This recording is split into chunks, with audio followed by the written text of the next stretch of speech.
Welcome to the CMEList vlog, the place where we discuss continuing medical education questions, updates, and activities on the latest news.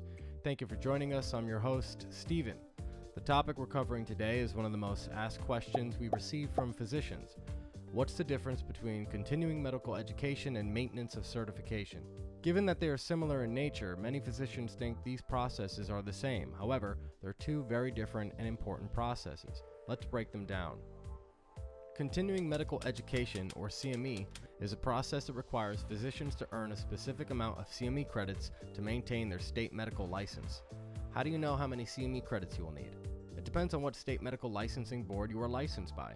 For example, if you're a physician practicing medicine in Louisiana and are licensed by the Louisiana State Board of Medical Examiners, you are required to earn at least 20 Category 1 CME credits every year. On top of state requirements, institutions such as hospitals and insurance companies may require physicians to earn a specific number of CME credits. On the other hand, maintenance of certification is a more complex four-step process and typically requires physicians to pass a MOC exam every 10 years to maintain their ABMS board certification. For example, the American Board of Internal Medicine, or the ABIM, requires physicians to complete one MOC activity every 2 years, earn 100 MOC points every 5 years, and pass a MOC exam every 10 years, or the ABIM Knowledge Check-in every 2 years.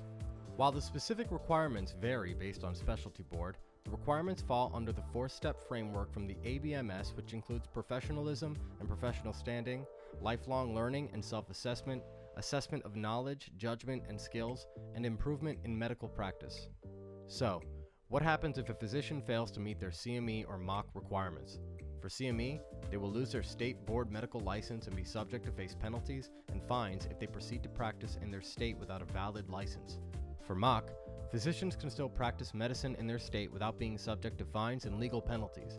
However, they lose the benefits of having a board certification, such as increased reputation and credibility, acceptance into professional organizations, higher reimbursement rates, and lower malpractice premiums.